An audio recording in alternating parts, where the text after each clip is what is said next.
Good morning. विभव मापी अपन पढ़ रहे हैं। तो कल अपन ने विभव मापी का सिद्धांत पढ़ लिया था। मैंने विभव प्रवणता पढ़ा दी थी। इकाई लंबाई में विभव के पतन को विभव प्रवणता कहते हैं। x बराबर v/L। मैं इसको x से रिप्रेजेंट कर रहा हूँ। k से रिप्रेजेंट करने में थोड़ा सा इनकन्वीनियंट होता है, तो मैंने कल बाय द वे k लिख दिया था। विभव प्रवणता को x लिखूंगा मैं से। अब आप वो समझ जाइए k की जगह x करना है मेरे, है ना सर। तो जैसे मैंने लिखा था, अगर संतुलन लंबाई स्मॉल l है तो v बराबर KL की जगह क्या लिखूंगा मैं, XL, है ना। तो E बराबर XL। तो ये सब किस में नापता है विभव मापी? संतुलित लंबाई से नापता है। x मतलब विभव प्रवणता, जो इकाई लंबाई में विभव के पतन को दर्शाती है। इकाई लंबाई में विभव पतन 1, तो L लंबाई में विभव पतन XL। सिंपल है ना। अब बच्चों मैं एप्लीकेशन समझाता हूँ आपको, है ना। अनुप्रयोग के दो, इंग्लिश में हिंदी में, और अपन अनुप्रयोग 1, है ना। तो अनुप्रयोग तो हिंदी में कहते हैं, इंग्लिश में कहते हैं एप्लीकेशन। ये आपके सिलेबस के प्रैक्टिकल हैं, तो आप प्रैक्टिकल पॉइंट ऑफ व्यू से भी ध्यान से समझें, और थ्योरी के पॉइंट ऑफ व्यू से तो मैं पढ़ा ही रहा हूं, है ना।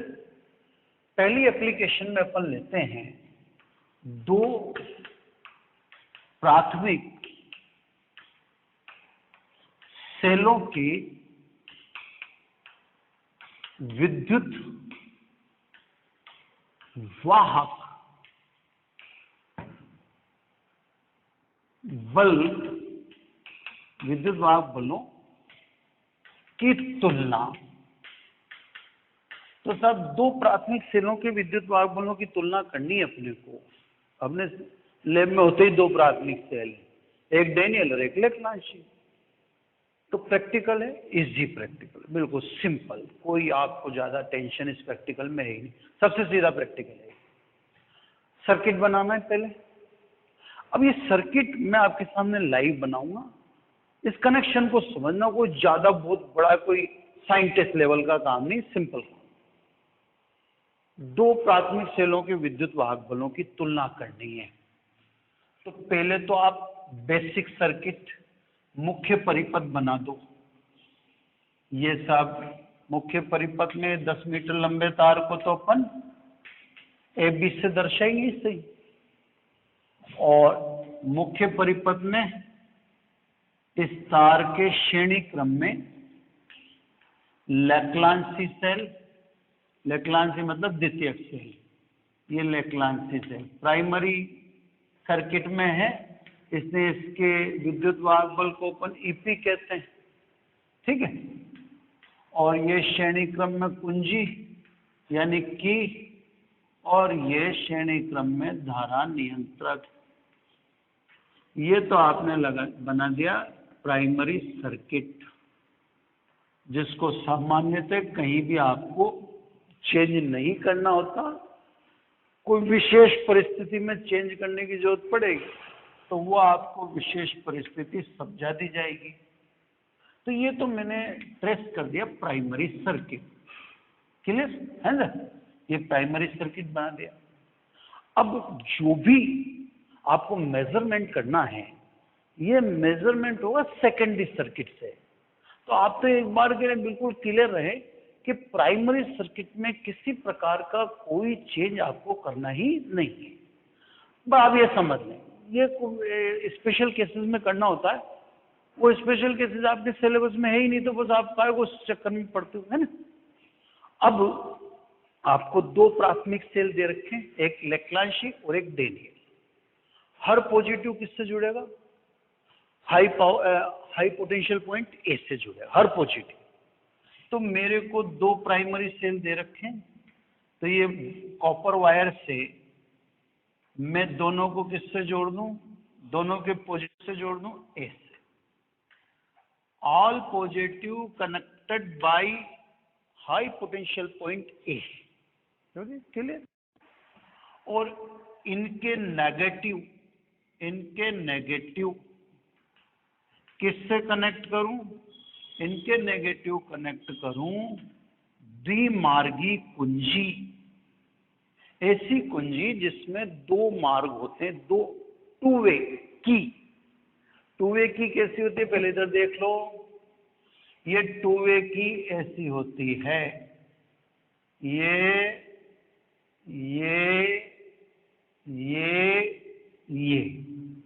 तो ये टू वे की ऐसी होती है, ये दिखा दी।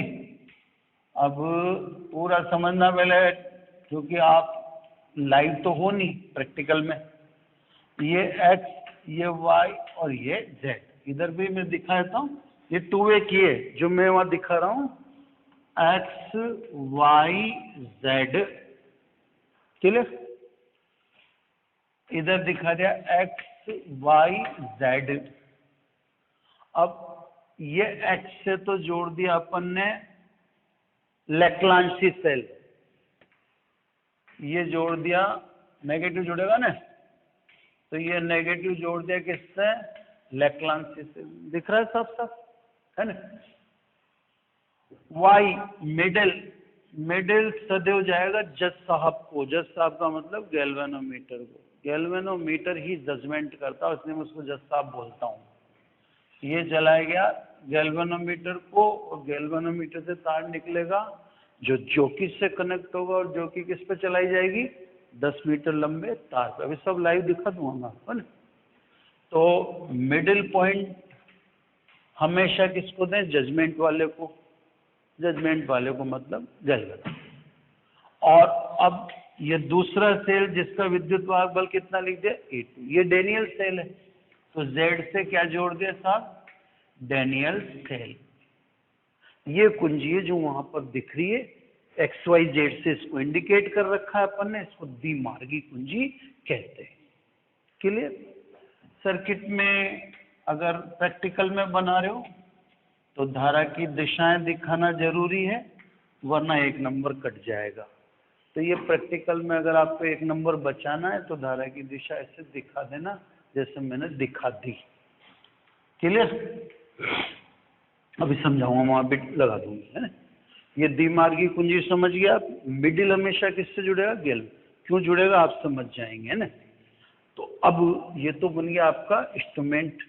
इसमें सब दिए गए, यही कहते हैं प्राथमिक परिपथ में किसी प्रकार का परिवर्तन किए बिना दिए गए प्राथमिक सेलों के धनात्मक को उच्च विभव बिंदु, हाई पावर पॉइंट या हाई पोटेंशियल पॉइंट ए से जोड़ देते हैं, नेगेटिव द्विमार्गी कुंजी के पहले और अंतिम सिरे से जोड़ देते हैं, जबकि मध्य का सिरा गैल्वेनोमीटर से जुड़ा होता है। अब मैं इसको यहीं रखता हूं और आपको समझाता जाता हूं ना, स्टेप से समझाता जाता हूं। मेरे पास स्पेस कम पड़ेगी तो मैं इसको मिटा दूं, है ना? पर मेरे को लाइव समझाना है, तो अब प्रैक्टिकल कर रहे हैं आप, अब आप कंपैरिजन कर रहे हैं विद्युत वाहक बलों का। तो स्टेप 1, सबसे पहले आप किसको नाप रहे हैं? E1 को। तो सब 4E1 है ना, यानी E1 के लिए, ठीक है ना?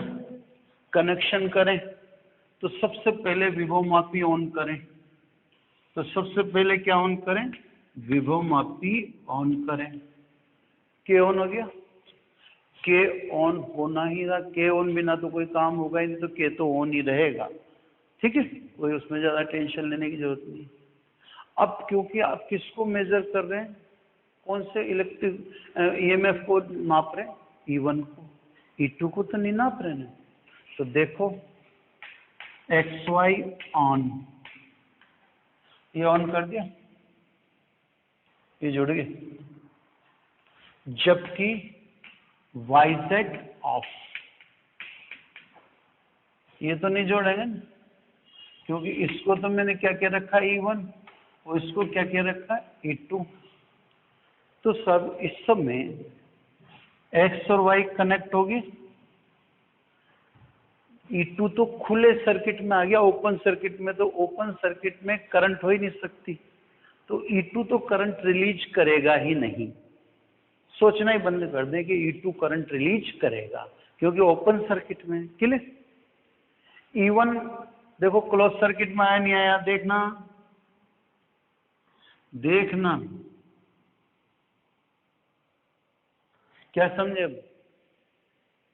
तो जिसको मेजर करना है, नापना है, उससे किस में ला देना चाहिए? क्लोज सर्किट में ला देना चाहिए। या आपको सामान्य भाषा में समझाऊं, रटने रटाने वाली भाषा में, तो उसे आप ऐसे समझे, रटने रटाने वाली भाषा के हिसाब से, कि जो गैल्वेनोमीटर और ए के बीच आ गया, जो गैल्वेनोमीटर और बिंदु ए के बीच में आ गया, उसको विभवमापी नापेगा और को नहीं नापेगा। खत्म। तो इस समय संतुलित लंबाई आप किसके लिए ले रहे हैं? E1 के लिए, क्योंकि वो सर्किट में है ना। तो सब E1 के लिए विभवमापी के तार पर प्राप्त संतुलित लंबाई L1 तथा विभव प्रवणता X हो, तो E1 बराबर XL1। क्लियर? जो भी विभव प्रवणता उससे संतुलित लंबाई मल्टीप्लाई कर देना, नप गया, खत्म। यही काम है। वो तो एल विभवमापी तो एल ही नापता है। इकाई लंबाई में विभव का पतन X, तो L1 लंबाई में विभव का पतन XL, आ गया E1। यही नाप रहे थे। चलिए E1 नप गया। अब स्टेप 2। अब स्टेप 2 तो मैं देखो कुंजी को नहीं मिटाना चाह रहा। स्टेप 2 है ना, सेकंड लिख दो। 4E2 यानी E2 के लिए अब E2 मेजर करना, ध्यान से समझना बस। के ऑन,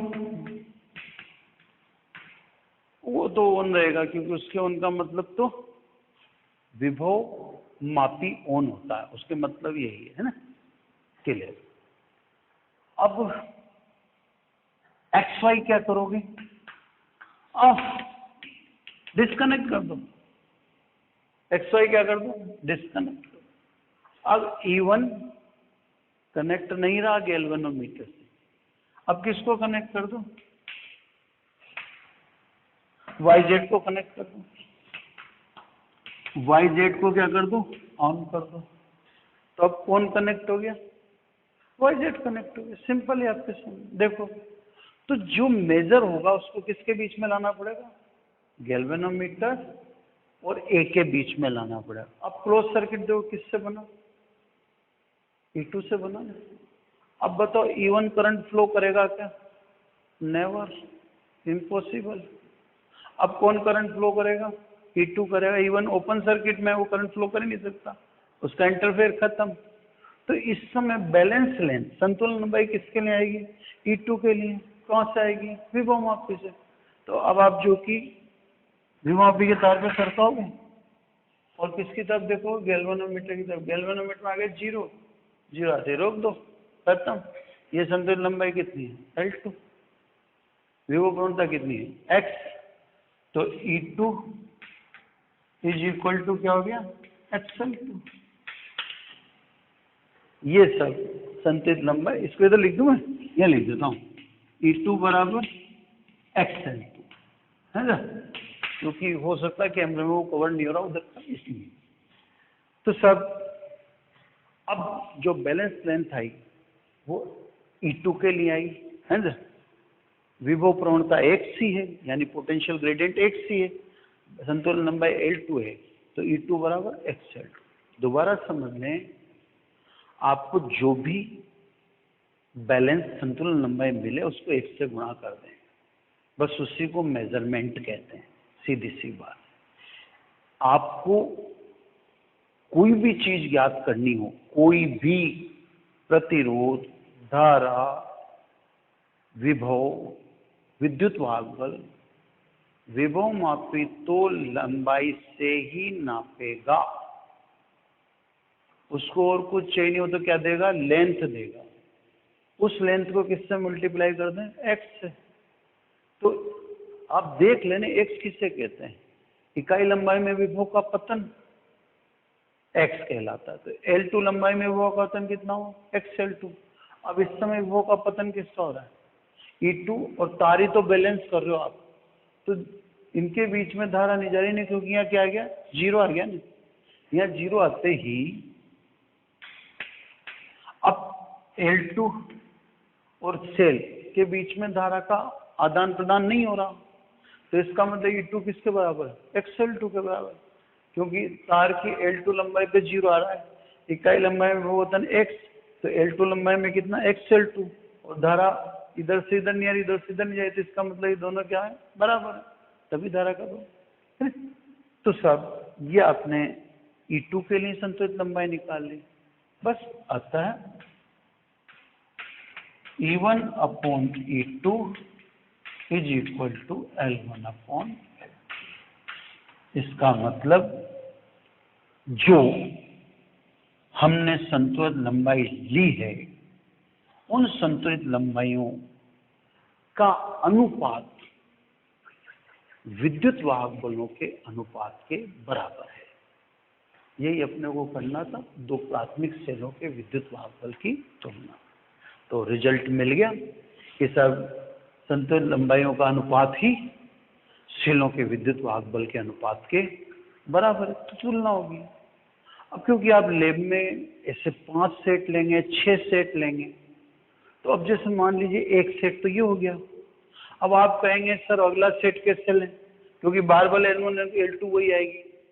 नहीं, बार बार L1 L2 अलग अलग आएगी। क्या करना, एक सेट कर चुकने के बाद, यानी एक बार L1 एक बार L2 निकाल चुकने के बाद, फिर प्राइमरी सर्किट का धारा नियंत्रक की जोकी को थोड़ा सा आगे या पीछे, आगे सरकाओ तो फिर आगे आगे आगे ही चलना, पीछे सरकाओ तो पीछे पीछे पीछे ही चलना, एक ही दिशा में चलना। उससे मान आपकी लंबाइयां बढ़ती रहेंगी या घटती रहेंगी।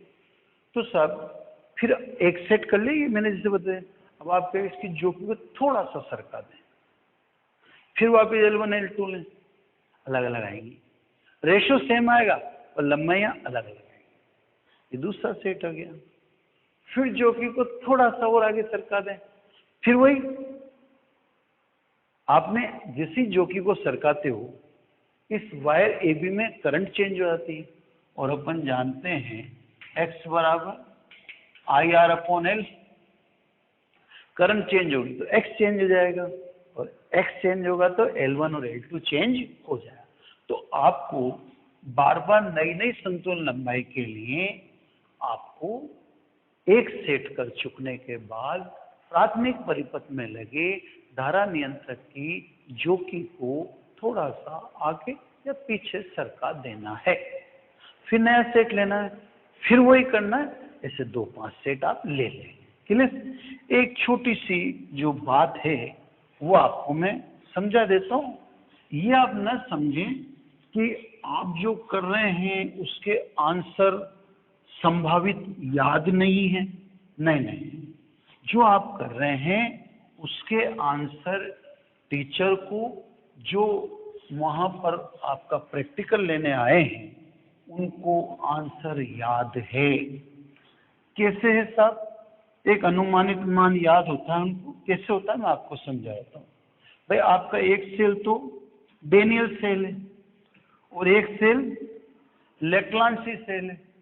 अब जैसे मान लीजिए E1 लेक्लांसी सेल है, तो लेक्लांसी सेल का अधिकतम विद्युत वाहक बल कितना होता है? 1.5।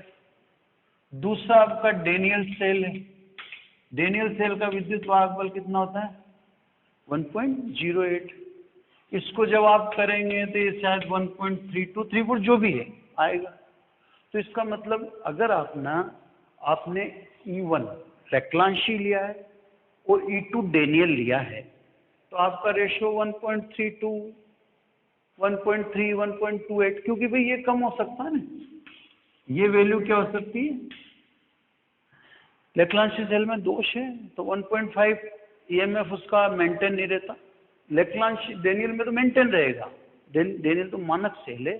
मानक सेल उसे कहते हैं जिसका विद्युत वाहक बल समय के सापेक्ष स्थिर है ना।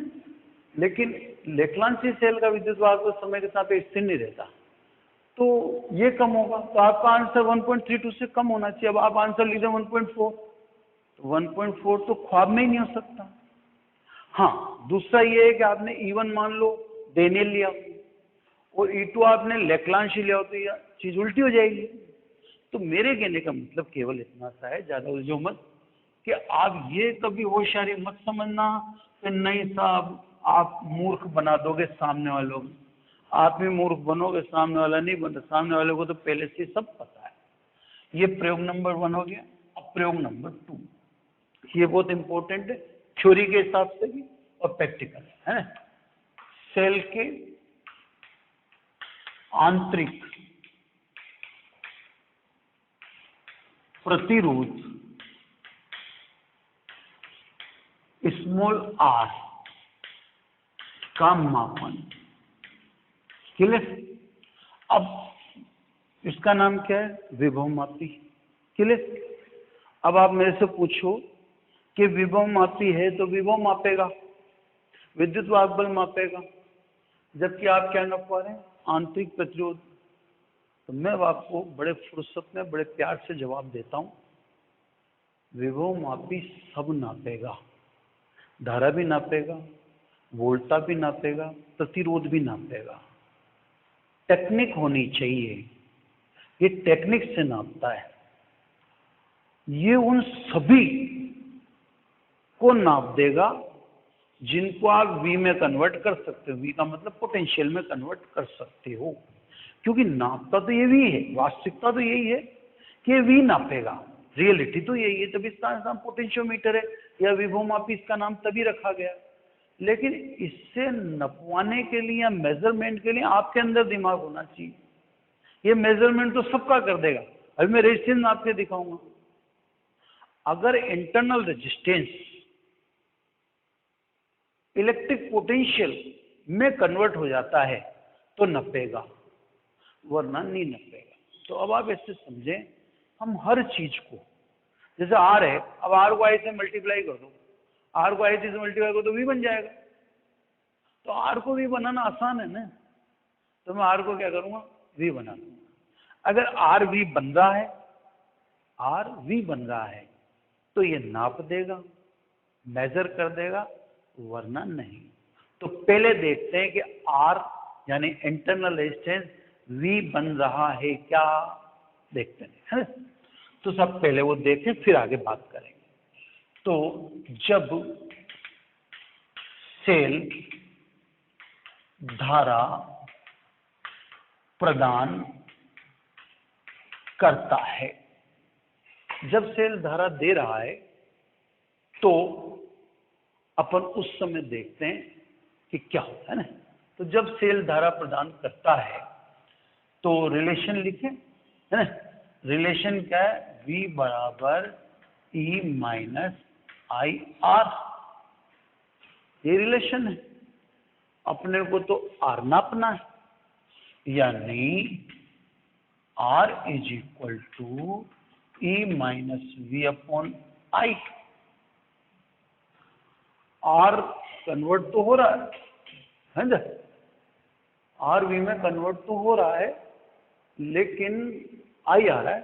I को हटा दो, तो I को हटा दें, तो क्योंकि I इज इक्वल टू क्या लिख सकते हैं? V upon R। इसलिए E बराबर R बराबर E minus V upon V into R। अरे साहब, R V में कन्वर्ट हो गया। E भी इलेक्ट्रिक पोटेंशियल ही एक टाइप का, इसको EMF कहते हैं। V तो सामने है इसे, तो R किस में कन्वर्ट हो गया? V में कन्वर्ट हो गया। इसमें इंटरनल रेजिस्टेंस मेजर हो जाएगा। अब सर्किट की तैयारी करें, तो पहले ये देखना होता है जो मैंने आपको बताया। अब सर्किट की तैयारी करें।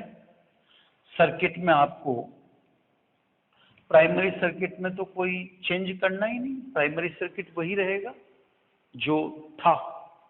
चलिए अब आपको इस हिसाब से सर्किट करना है। ई किससे कहते हैं?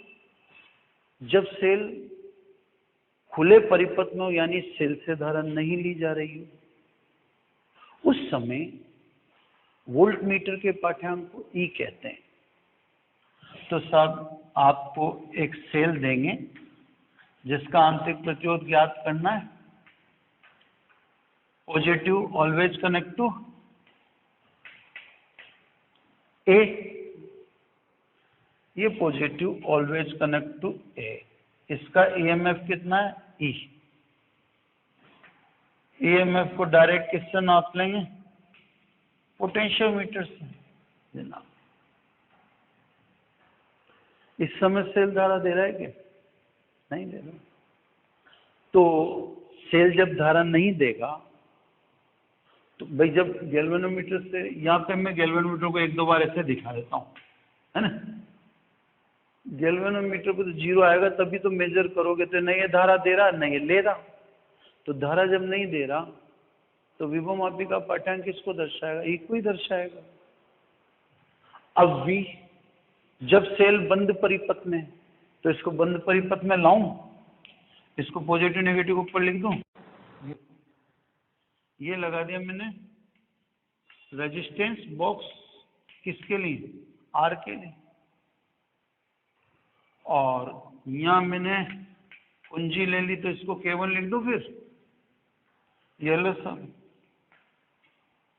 जब इसको ऑन कर दूंगा, इसको ऑन कर दूंगा तो सेल धारा देने लग जाएगा। और जब सेल धारा देने लग जाएगा, ये पहले धारा की दिशा, इसका एक नंबर मिलता है। तो इसको ऑन कर दूंगा तो सेल धारा देगा। तो जब सेल धारा दे रहा है तो उस समय V, और जब सेल धारा नहीं दे रहा उस समय E। अब देखो सब, स्टेप 1 है ना, स्टेप 1 फॉर E, सेल के विद्युत वाहक बल के लिए, सेल के विद्युत वाहक बल के लिए। चलिए, K1 ऑन, K1 ऑन का मतलब तो आप समझ ही गए होंगे, विभवमापी ऑन, मेन सर्किट ऑन, है ना। But K2 of, K2 of. इस समय सेल से धारा नहीं ली जा रही है, क्योंकि K2 क्या कर रखा है? ऑफ। तो ये नीचे वाला सर्किट ओपन हो गया, खुला परिपथ है, तो सेल धारा देगा ही नहीं। तो इस समय सेल से धारा नहीं ली जा रही है, इसलिए विभवमापी विद्युत वाहक बल ही को ही नापेगा, क्योंकि सेल से धारा नहीं ली जा रही है। तो सब इस समय विद्युत वाहक बल E के लिए विभवमापी के तार पर प्राप्त संतुलन लंबाई L1 तथा विभव प्रवणता यानी पोटेंशियल ग्रेडियंट X हो, तो E बराबर XL1। ठीक है, ये E मेजर कर लिया। विभवमापी तो हर चीज को किस में नापेगा? लेंथ में, हर चीज को लेंथ में नाप। विभवमापी का काम और कुछ नहीं है ना। अब स्टेप 2, अब फॉर बी, टर्मिनल वोल्टा या विभवांतर V के लिए। अब आप विभवांतर बोलो, टर्मिनल वोल्टा से ज्यादा इफेक्टिव विभवांतर बोलना होता है, क्योंकि विभवांतर बोलते हैं हम समझ जाते V बराबर IR, और V बराबर IR जब बोलोगे तो आपको पता पड़ जाएगा V के लिए I होना चाहिए। I होना चाहिए का मतलब आप समझ गए कि सब धारा प्रवाहित होनी चाहिए। तो सब अब आपको क्या करना है? K1 ऑन, K1 ऑन का सेंस तो आप समझ ही गए, है ना, कि K1 ऑन क्यों। चलिए, और एक minute.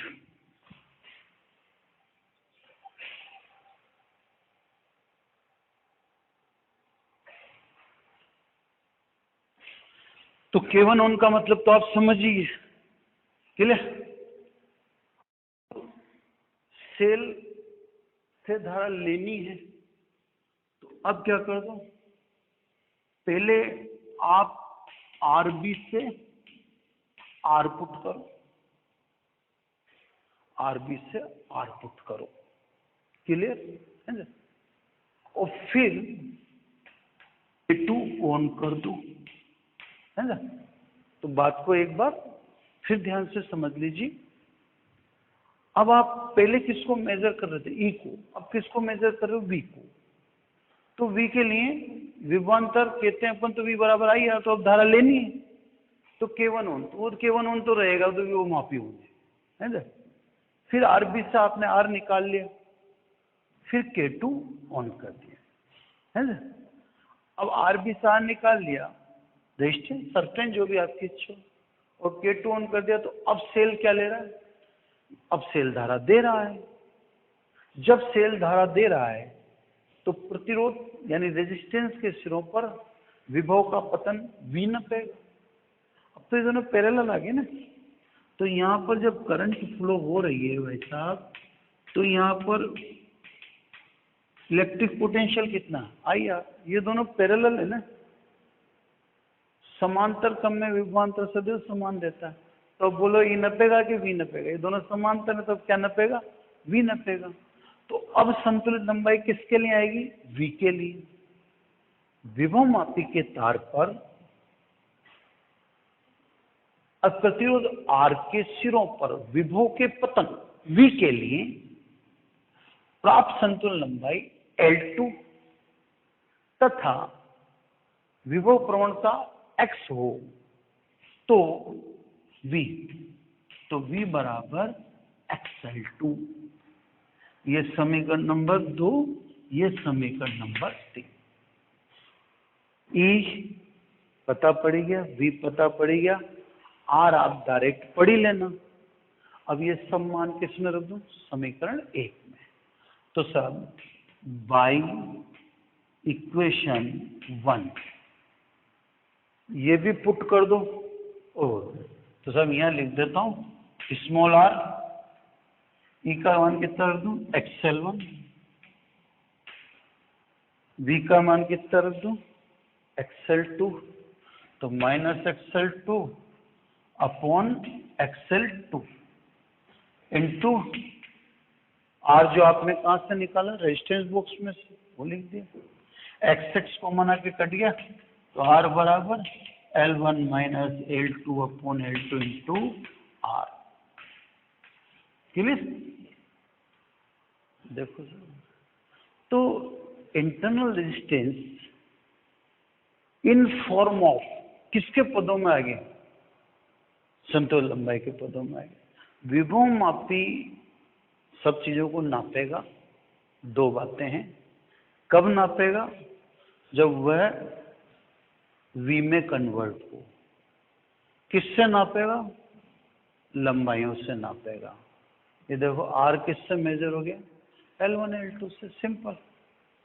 R in form of L1 and L2। यहां न्यूमेरिकल करते वक्त आप एक बात का विशेष ध्यान रखना, जैसे L1 फॉर E,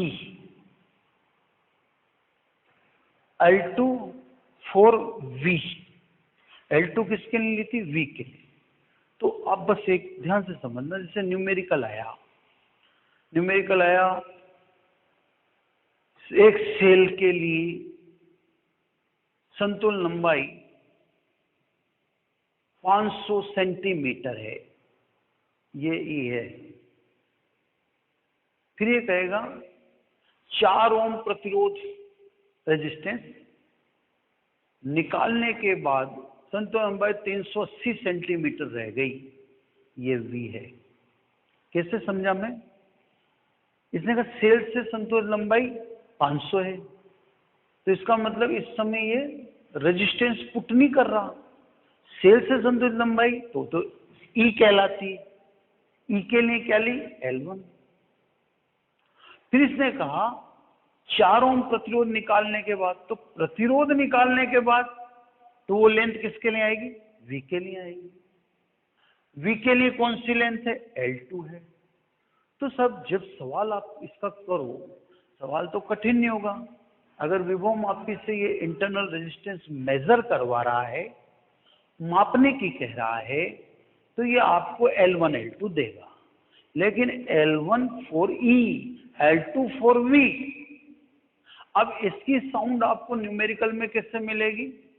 जैसे L1 की साउंड बिना रेजिस्टेंस के मिलेगी। जैसे आप सेल के लिए संतुलित लंबाई इतनी है और प्रतिरोध निकाल कर संतुलित लंबाई इतनी है, तो सेल के लिए संतुलित लंबाई वो L1 है और प्रतिरोध निकाल कर तो L2 है। दूसरी बात, ऐसा भी हो सकता है, यूं कह दे 4 ओम प्रतिरोध निकालने पर लंबाई इतनी और 5 ओम प्रतिरोध निकालने पर लंबाई इतनी। ध्यान रखना, अब इसने L1 दी नहीं। पहले इसने कही थी 4 ओम प्रतिरोध निकालने पर तो लंबाई L2, फिर इसने कहा 5 ओम प्रतिरोध निकालने पर फिर वो लंबाई भी क्या दे दी? L2। तो आपसे 2 समीकरण बनवा लेगा, फिर आपसे कुछ पूछ लेगा क्वेश्चन। तो ये आप इसके न्यूमेरिकल में ध्यान रखना कि प्रतिरोध निकालने के बाद जो लंबाई दे रहा है वो L2 है और प्रतिरोध निकालने से पहले जो लंबाई दे रहा है वो L1 है। ये आपको ध्यान रखना पड़ेगा। अब यहाँ पर आप कहेंगे कि हमें तो और भी सेट लेने हैं, हम क्या करें? तो आप और सेट लें। L1 तो बार बार नापनी नहीं, क्योंकि L1 तो किसके लिए? E के लिए। आपको बार बार क्या ना मेजर करनी है? L2। तो आप क्या करें? R के मान बदलते रहें। 2 ओम, 4 ओम, 6 ओम, 8 ओम, 10 ओम। 2 ओम पर L2 अलग, 4 ओम पर L2 अलग, 6 ओम पर L2 अलग, 8 ओम पर L2 अलग, 10 ओम पर L2 अलग। इसीलिए मैंने आपसे कहा था कि सेल का आंतरिक प्रतिरोध सेल से ली गई धारा पर निर्भर करता है ना? तो सेल से प्रतिरोध अलग अलग होगा तो सेल से ली गई धारा अलग अलग होगी। तो सब L2 के मान बदलते जाएंगे। इस बार प्राइमरी सर्किट में कुछ नहीं करना, बस R के भिन्न भिन्न मान देना। L1 तो एक ही आएगा क्योंकि L1 तो E के लिए है। R के भिन्न भिन्न मान देंगे तो L2 के भिन्न भिन्न मान आएंगे। L2 के भिन्न भिन्न मान आएंगे तो इंटरनल रेजिस्टेंस स्मॉल r के मान भिन्न भिन्न प्राप्त होंगे। अब जो मैं कहना चाह रहा हूं उसको कान से खोल के सुनना। इंटरनल रेजिस्टेंस में एवरेज नहीं निकालते हैं, औसत मत बताना इसका, बस कम से कम और ज्यादा से ज्यादा। जैसे मान लो कम से कम 2 ओम, ज्यादा से ज्यादा 15 ओम, तो आप कहना आंतरिक प्रतिरोध 2 ओम से 15 ओम के मध्य पाया गया। औसत मत निकाल देना, क्योंकि सेल का आंतरिक प्रतिरोध कई सारी बातों पर निर्भर करता है, उसमें वेरिएशन आएगा, आता है, कोई उसमें नई बात नहीं। तो आप ये ध्यान रखिएगा कि सेल के आंतरिक प्रतिरोध एक अकेला ऐसा प्रैक्टिकल है जिसमें एवरेज नहीं निकालते हैं, उसमें मिनिमम से मैक्सिमम लिखते हैं। एवरेज निकालते मर जाओगे। मिनिमम से मैक्सिमम इसलिए लिखते हैं क्योंकि सेल का आंतरिक प्रतिरोध कई सारी बातों से चेंज हो सकता है, उसमें उसका आंसर कोई सर्टेन नहीं होता है, उसके आंसर पे कोई चैलेंज नहीं कर सकता है। क्लियर साहब? अब अगला अनुप्रयोग नंबर 3, ये आपका प्रैक्टिकल नहीं है, बस ये अनुप्रयोग ही है। वही बात जो भी मैंने आपको सेकंड नंबर पर समझाई थी, वो ये थर्ड नंबर से अलग से आपको पढ़ाना चाह रहे हैं। ये कह रहे हैं कि क्या पोटेंशियोमीटर से सभी मेजर कर सकते हैं? हाँ कर सकते हैं, दिमाग होना चाहिए, टेक्निक होनी चाहिए। अब ये कह रहा है कि अल्प प्रतिरोध स्मॉल r का मापन करके बताएं। ठीक है ना? तो देखो ये तो मैंने आपको स्पष्ट कर ही दिया कि विभव मापी जो भी नापेगा वो L होता है, लंबाई होती है, उसको आप x से गुणा कर देते हैं, है ना? x क्या है वो सब बात हो चुकी है अपनी। तो विभव मापी तो जो भी नापेगा L के द्वारा नापेगा, तो उसके आंसर या उसके फॉर्मूले L के पदों में आएंगे। दूसरी बात, विभव मापी तभी नापेगा जबकि आप अज्ञात को जिसको नापना चाहते हो उसको V में कन्वर्ट कर सकें। V में अगर आप कन्वर्ट नहीं कर सकते तो फिर विभव मापी से आप आशा मत करिए, वो तो V में कन्वर्ट होगा तभी नापेगा। तो अब देखो आपको क्या करना होगा, क्योंकि आपको तो स्मॉल r मेजर करना है, तो आप क्या करें, स्मॉल r को मेजर करने के लिए एक नॉन ज्ञात, वो तो अज्ञात है आपका, रेजिस्टेंस को ज्ञात दिखा ना, और या दूर से दिखने में ज्ञात प्रतिरोध R को अज्ञात प्रतिरोध या अल्प प्रतिरोध के श्रेणी क्रम में जोड़ दें। कंपेयर कराऊंगा मैं, कंपेयर कराने से क्या फायदा होगा, करंट कट जाएगी और एक्स कट जाएगा, तो एक्स को मापने की भी तक जरूरत कहाँ आई, एक्स का तो पाला आपसे पड़ा ही नहीं ना, एक्स तो कट जा रहा है, अभी फर्स्ट वाले में भी कट गया, सेकंड वाले में भी कट गया, तो एक्स में तो उलझे ही नहीं ना आप, एक्स कट रहा, और एक्स किससे कट जाता है, कंपैरिजन से। तो बताओ मैंने ज्ञात प्रतिरोध क्यों लिया, पहला कारण बताओ, एक्स कट जाएगा। अब बताओ दूसरा कारण क्या है, क्योंकि मैं आई इंटू आर बनाऊंगा, आई आर डायरेक्ट नहीं नापता है, इसके लिए इसमें क्या फ्लो करानी पड़ेगी, करंट, तो आई फिर इंक्लूड हो जाएगी, तो आई को भी कटवाना पड़ेगा, तो मैं आई भी कटवाऊंगा और एक्स भी कटवाऊंगा, इसलिए मैंने इसके श्रेणी क्रम में क्या जोड़ दिया, ज्ञात प्रतिरोध। ये भी अलग कर दो, है ना, ये अलग से सर्किट बना दो, फिर जोड़, ये सर्किट बनाओ, इसको सप्लाई दो, ये सप्लाई दे दी, सभी पॉजिटिव इस साइड रखना है ना, यहाँ भी की ये कुंजी, यहाँ भी धारा कम ज्यादा करने के लिए रियोस्टेट, ये रियोस्टेट 2, ये रियोस्टेट 1, बस हो गया सर्किट कंप्लीट। यहाँ सप्लाई चालू कर देंगे K2 देके, ये सप्लाई चालू कर देंगे, ये सप्लाई इसके लिए रहेगी और किसी के लिए सप्लाई दी नहीं, ये सर्किट अलग से बना लिया, किसको मेजर करने के लिए, इसमें। अब देखो ये अब किससे कनेक्ट कर दें, पोटेंशियोमीटर, पोटेंशियोमीटर का मेन सर्किट वही रहता है हमेशा, अब तो समझ ही होंगे आप, सभी पॉजिटिव किससे कनेक्ट होंगे, एस से, देख लो आप कनेक्ट हो गया ना ये पॉजिटिव से, इसलिए मैंने पॉजिटिव पहले इधर रख दिया, इधर उस हिसाब से जमाना, क्योंकि ये हाई पावर पॉइंट है, उच्च वो बिंदु है, सभी पॉजिटिव जो सेकेंडरी सर्किट में वो इससे। अब देखो बहुत टेक्निक से देखना, ये मैं ले रहा हूं द्विमार्गी कुंजी, ये मैंने ले ली द्विमार्गी कुंजी, ये एक्स, ये वाई और ये जेड, मध्य वाला सिरा सदैव किससे जुड़ेगा, गैल्वेनोमीटर से, बस हो गया सर्किट कंप्लीट। तो आप ये ध्यान रखा करो कि ये जो सप्लाई आपके लिए नहीं होती, ये सप्लाई आपके लिए नहीं होती, ये सप्लाई तो ये किसको सप्लाई देता है, ओनली पोटेंशियोमीटर, ये अपने को जो भी मेजर करना है अननोन है, उसके लिए सप्लाई वगैरह खुद ही मैनेज करनी होती है, तो अपन ने खुद मैनेज कर रखी है, क्लियर। तो ये सब अपना मैनेजमेंट होता है, आपको ये थोड़ी है कि वहां से सप्लाई मिलेगी, वो सप्लाई आपके लिए थोड़ी, वो सप्लाई पोटेंशियोमीटर के लिए, तो उस सप्लाई वो ये सेल आपके लिए नहीं लगा रखा, आपको खुद सप्लाई दे के लानी पड़ेगी। अब आपको बड़े टेक्निक से काम करना है, पहले कैपिटल आर पर विभव का पता, आई आर नपेगा, आर नहीं नपता डायरेक्ट, बिल्कुल ध्यान है, आपको वी कन्वर्ट करना ही पड़ेगा, इसलिए मैंने करंट फ्लो करवा दी, करंट फ्लो करवा दी कितनी, आई, तो आई इंटू आर मतलब वी, तो वी नपता है, बहुत टेक्निक से नापते हैं इससे, है ना। तो सब स्टेप 1,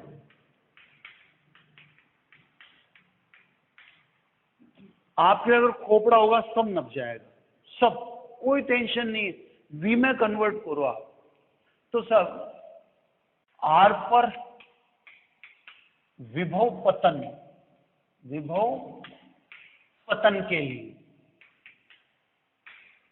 है ना, आर पर विभव का पतन, तो इस समय कनेक्शन क्या करें, K1 ऑन, K1 ऑन का मतलब समझ गए, विभव मापी on, clear? K2 on, K2 on का मतलब समझ गए कि अब मैंने नीचे वाले सर्किट में करंट फ्लो कर दी I। क्लियर? धारा नियंत्रक से फिक्स कर दूंगा मैं RS2 से। और अब बोलो जिसमें दिमाग हो, XY ऑन, किसको ऑन कर दिया? देखो गैल्वेनोमीटर और A के बीच में कौन आया? यही आया ना। तो जो गैल्वेनोमीटर और A के बीच में आएगा वही मेजर होगा और कोई मेजर नहीं होगा। तो देखो गैल्वेनोमीटर और A के बीच में आ रहा है, यही मेजर होगा। YZ of, YZ of. Clear? इस समय ये आइसोलेट है, ये अलग है, ये कनेक्ट है नहीं। देखो गैल्वेनोमीटर और A के बीच में कौन आ रहा है? तो R के सिरों पर विभव का पतन IR के लिए विभव मापी के तार पर प्राप्त संतुलित लंबाई L1 व विभव प्रवणता X हो तो IR बराबर XL। क्लियर? अब स्टेप 2, स्टेप 2 में वो टेक्निक से, कनेक्शन से समझना, R प्लस स्मॉल r पर विभव पतन के लिए है ना, K1 तो ऑन है इससे, K2 ऑन रखना ही है, धारा चेंज नहीं होनी चाहिए, धारा चेंज नहीं होनी चाहिए। लेकिन अब XY क्या कर देना है? ऑफ। अब XY ऑफ हो गया, XY ऑफ हो गया तो ये कनेक्शन ही कट है। तो फिर दोनों कौन से क्रम में आ गए? श्रेणी क्रम में आ गए। कनेक्शन कट कर दिया ना, वो कनेक्शन कट कर दिया तो आप तो यहाँ देखो, फिर दोनों कौन से क्रम में आ चुके? श्रेणी क्रम में आ चुके। और अब किसको ऑन कर दूं? YZ को ऑन कर दें। तो अब इन दोनों के श्रेणी क्रम पर विभव का पतन नपेगा, क्योंकि अब आपने ये कनेक्ट कर दिया। तो देखो गैल्वेनोमीटर और A के बीच में कौन आ गया? R और R श्रेणी क्रम में, इनमें सप्लाई कितनी आई जो चेंज की नहीं। तो साहब इस स्थिति में या ये कनेक्शन देने पर कैपिटल R और स्मॉल r सीरीज में आ जाते हैं, और सीरीज में आ जाते हैं क्योंकि धारा I प्रवाहित है। तो R प्लस स्मॉल r पर विभव के पतन के लिए विभव मापी के तार पर प्राप्त संतुलित लंबाई L2 व विभव प्रवणता X हो तो I R plus small r XL2। अब बताओ मैंने ये क्यों लिया था? इससे मैंने 2 सेट बनवाए। वो 2 सेट का क्या फायदा हुआ? अरे मैं 2 में 1 का या 1 में 2 का भाग दूंगा, देखो I कट जाएगी और X कट जाएगा। तो अभी तक आप गौर कर रहे हैं कि विभव प्रवणता X को मापने की जरूरत ही नहीं पड़ रही, क्योंकि वो तो कैंसिल हो रहा है ना। तो अभी तक हम जो करवा पा रहे हैं, तो अभी तक हम X को भी कैंसिल करवा रहे हैं और I को भी करवा रहे हैं, मतलब X को कैंसिल कर ही नहीं, X तो भी नंबर ही नहीं आया अभी। क्लियर? तो साहब इसलिए अपन ने ये श्रेणी क्रम में लगाया। तो बस साहब ऐसे छोटे छोटे दिमाग अपने को लगाने पड़ते हैं। इंस्ट्रूमेंट तो इतना शानदार है कि हर चीज को नाप देगा, आप कुछ भी बोलिए वो नाप देगा, कुछ भी। ठीक है?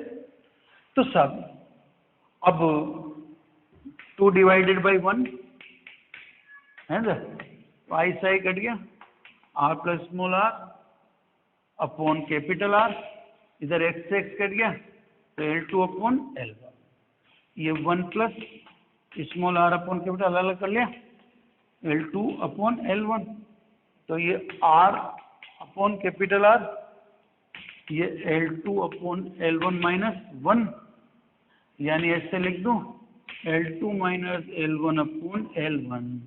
इसलिए अल्प प्रतिरोध L2 minus L1 upon L1 into are. तो ये है दिमाग का खेल। कैसे दिमाग से अपन ने इसमें, अब आंतरिक प्रतिरोध इसमें कोई सामंजस्य मत बिठाना। आंतरिक प्रतिरोध अलग चीज है। आंतरिक प्रतिरोध देखो वो L1 minus L2 upon L2 into are है। ये दोनों के सूत्र में कोई मैचिंग नहीं है। L2 minus L1 upon L1 है, वो आंतरिक प्रतिरोध है। आंतरिक प्रतिरोध में L1 minus L2 upon L2 है, तो दोनों में कोई तालमेल नहीं है। चक्कर में मत पड़ना आप सोचोगे कंफ्यूज हो जाएंगे। नहीं नहीं नहीं, कंफ्यूज है समझ। तो सब कहने का मतलब अब क्या समझे आप, कि जो भी आपको मेजर करना है कंपैरिजन मेथड से करना, एक्स को कैंसिल आउट करने की कोशिश करना ताकि कैलकुलेशन नहीं करनी पड़ेगी, इसमें कंपैरिजन करवा देते हैं। और यह v के पदों में अगर कोई चीज कन्वर्ट होती है तो नापेगा, वरना नहीं नापेगा। इसीलिए इसका नाम है तो पोटेंशियोमीटर। तो आप r को v में कन्वर्ट कराएं, करवा लें, करंट फ्लो करवा लें, अब जाएगा, कोई दिक्कत थोड़ी है ना। ये सब। अब इसके बाद अपन जो अनुप्रयोग पढ़ेंगे उनमें ये संभव नहीं है कि अब x को कटवाया जा सके। अब तो आपको x को मेजर करना ही पड़ेगा। तो अब जो अपन प्रैक्टिकल करेंगे उसमें x मेजर करना है। तो सब फिर अब x कैसे मेजर करेंगे, तो उसको एक छोटे से टॉपिक से समझ लीजिए। विभव मापी का मानकीकरण, है ना साहब। अब अपन x से यानी विभव प्रवणता के मापने से नहीं बच सकते हैं, ठीक है। तो सब ये तो आप समझ ही गए कि विभव मापी से मापे गए मान विभव प्रवणता की शुद्धता पर निर्भर करते हैं। यानी x अगर अशुद्ध हुआ तो फिर आपका विभव मापी से मापना बेकार है, क्योंकि x प्योर है ही नहीं। तो विभव प्रवणता x को आप शुद्धता से नापें। बस विभव प्रवणता को या विभव प्रवणता x को शुद्धता से, प्योरिटी से मापने की प्रक्रिया को मानकीकरण और इंग्लिश में स्टैंडर्डाइजेशन ऑफ पोटेंशियोमीटर कहते हैं। तो अब स्टैंडर्डाइजेशन यानी विभव प्रवणता को शुद्धता से मापने की प्रक्रिया समझें। पहली बात तो विभव प्रवणता का मापन कभी भी प्राइमरी सर्किट से नहीं करते हैं। प्राइमरी सर्किट में इसका इंटरनल रेजिस्टेंस है, ये रियोस्टेट है, ये समस्या दे सकते हैं। तो विभव प्रवणता का मापन हमेशा सेकेंडरी सर्किट से करते हैं, द्वितीयक परिपथ से करते हैं, है ना। ये तो क्लियर। विभव प्रवणता को शुद्धता से मापने की प्रक्रिया को मानकीकरण, इंग्लिश में स्टैंडर्डाइजेशन ऑफ पोटेंशियोमीटर कहते हैं। इसका मापन प्राथमिक परिपथ से नहीं करते हैं, द्वितीयक परिपथ से इसका मापन किया जाता है। द्वितीयक परिपथ से विभव प्रवणता यानी पोटेंशियल ग्रेडियंट x को मापने के लिए ऐसे सेल का उपयोग किया जाता है जिनका विद्युत वाहक बल समय के सापेक्ष स्थिर रहे। मानकीकरण के लिए या x को मापने के लिए ऐसे सेल का इस्तेमाल करते हैं जिसका विद्युत वाहक बल समय के सापेक्ष स्थिर रहे। ऐसे सेल को मानक सेल कहते हैं।